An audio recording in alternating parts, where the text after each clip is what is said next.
Belakangan ini ramai berita tentang rencana China atau Tiongkok untuk mengembangkan pertanian padi di Indonesia. Rencana ini pun menjadi pro kontra di masyarakat. Mengembangkan pertanian padi di luar Tiongkok sebenarnya bukan hal baru bagi mereka, karena diketahui Tiongkok secara intens melakukannya di beberapa negara yang diawali dengan riset dan pengembangan benih tanaman yang disesuaikan dengan kondisi iklim dan lingkungan di mana tanaman padi ini akan dibudidayakan. Salah satu contoh adalah pengembangan pertanian padi dengan benih yang direkayasa untuk iklim yang ekstrim. Berikut ulasan tentang teknologi pertanian padi China dan pengembangan pertanian padi yang dilakukan Tiongkok di negara gurun.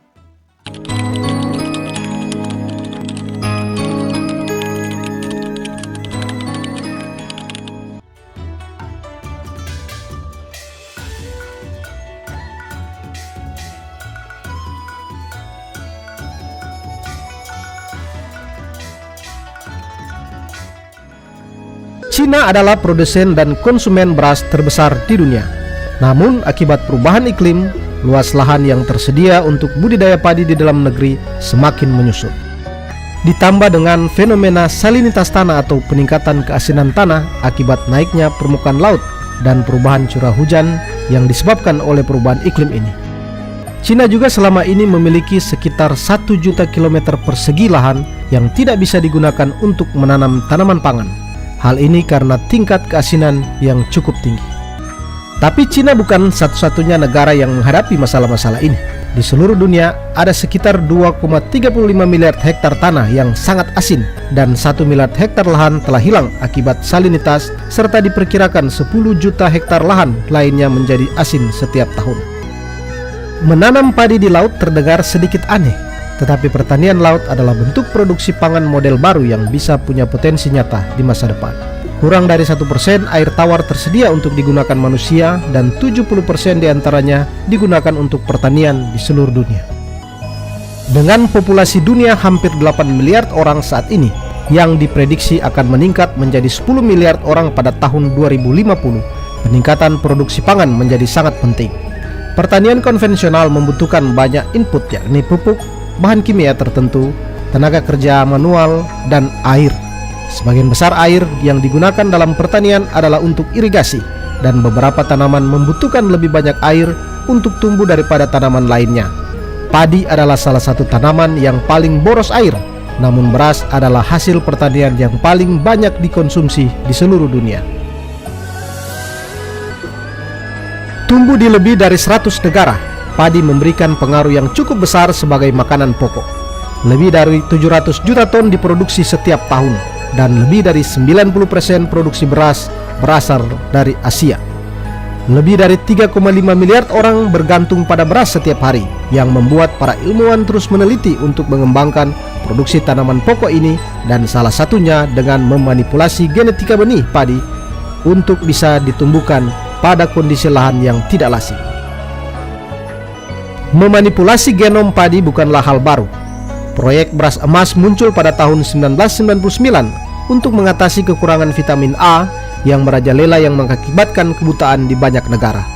Penelitian lain untuk meningkatkan efisiensi fotosintesis, ketahanan terhadap kekeringan, dan pengurangan metana pada padi juga sedang dikerjakan, dan semuanya membutuhkan modifikasi genetik. Sejak 1970 silam, pemerintah Cina memang terus mendorong para ilmuwan untuk bisa mengembangkan jenis padi yang bisa ditanam di air asin. Persoalan perubahan iklim dan salinitas tanah tersebut telah mendorong para ilmuwan yang dipimpin oleh Yuan Longping, yang dikenal sebagai Bapak Padi Hibrida, untuk mencari cara baru dalam menumbuhkan padi pada tanah kering dan asin, sekaligus menggunakan air laut. Jika benar-benar mampu mengubah lahan asin ini menjadi lahan subur, maka hal itu tidak hanya akan memastikan ketahanan pangan nasional Cina, tetapi juga sangat membantu seluruh dunia.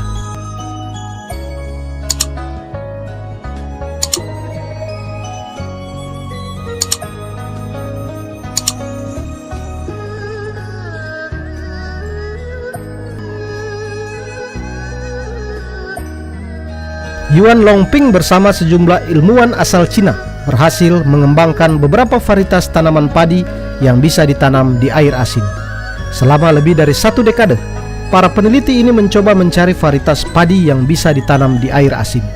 Namun hasilnya hanya beberapa varietas saja yang bisa bertahan dan dapat dijual secara komersil. Namun dalam penelitian terakhir, sekitar 200 jenis varietas padi ditanam di kawasan desa pesisir di Cina bagian timur, Qingdao, Provinsi Shandong. Para ilmuwan tersebut ingin meneliti varietas padi yang paling bisa bertahan di kondisi air asin. Hasilnya, 1 hektar sawah mampu memproduksi 9,5 ton padi. Padahal prediksi para ilmuwan tersebut hanya sekitar 4,5 ton per hektar. Hasil uji coba ini benar-benar melebihi harapan dan prediksi kami, kata salah satu tim peneliti, Liu Xiping, yang merupakan profesor pertanian dari Universitas Yangzhou, seperti dikutip The Independent. Para peneliti pun berharap padi jenis baru tersebut bisa ditanami secara kontinu di area tersebut. Tidak hanya itu, jika 10 lahan yang memiliki tingkat keasinan tinggi ini bisa ditanami, maka diperkirakan bisa memproduksi 50 juta ton, sehingga Cina dapat meningkatkan produksi padinya sampai 20%.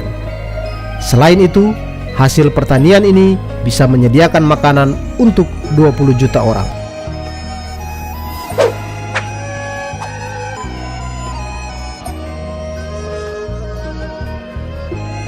Di sisi lain, menurut kantor berita resmi Xinhua, para ilmuwan Cina yang dipimpin oleh Yuan ini juga telah menanam lusinan varietas padi di pasir dan air laut di gurun Dubai.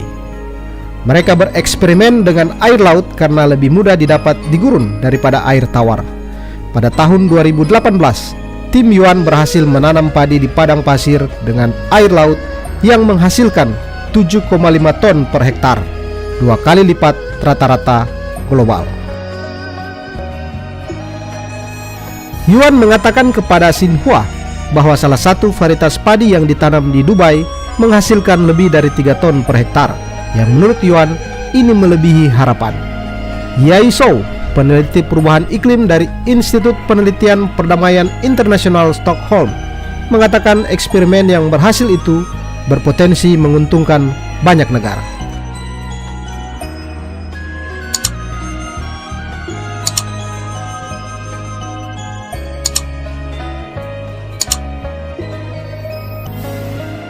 Cina memiliki kebijakan untuk terus menanam makanan pokok seperti padi untuk memberi makan populasinya yang semakin bertambah.